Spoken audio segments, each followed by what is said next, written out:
బను ముష్టాక్ రాసిన ఏ కన్నడ చిన్న కథల సంకలనం 2025 అంతర్జాతీయ బుక్కర్ బహుమతి చిన్న జాబితాలో స్థానం సంపాదించింది. హార్ట్ ల్యాంప్ తెలంగాణలో కొత్తగా ప్రకటించిన 41.5 కిలోమీటర్ గ్రీన్ఫీల్డ్ రేడియల్ రోడ్డుకు ఏ దివంగత పారిశ్రామికవేత్త పేరును పెట్టడం జరిగింది? రతన్ టాటా. షాంగోతో సరస్సు ఒడ్డున భారత సైన్యం ఏ నాయకుడి విగ్రహాన్ని ఏర్పాటు చేసింది? ఛత్రపతి శివాజీ మహారాజన్. 4300 అడుగులు. Stumped life behind the 22 yards రచయిత ఎవరు? సయ్యద్ కిర్మానీ.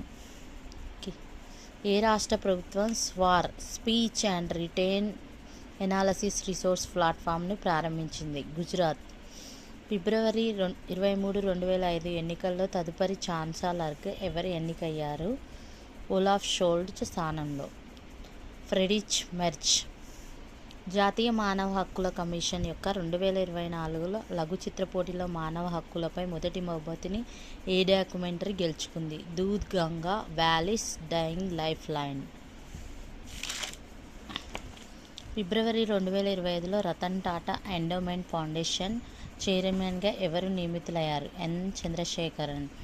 చంద్రునిపై నీటిని గుర్తించడానికి నాసా అభివృద్ధి చేసిన చంద్ర థైల్పేజర్ ఉపగ్రహాన్ని అభివృద్ధి చేసిన అంతరిక్ష తయారీదారులు ఎవరు? Lockheed Martin. చోళ రాకుమారుల రాజ్యాధిత్య జ్ఞాపకార్థం ఏ కేంద్రీయ సాయుధ పోలీసు దళ అకాడమీకి రాజ్యాధిత్య చోళ తర్కోలం అని పేరు మార్చబడింది? CISF central industry security force recruits శిక్షణా కేంద్రం.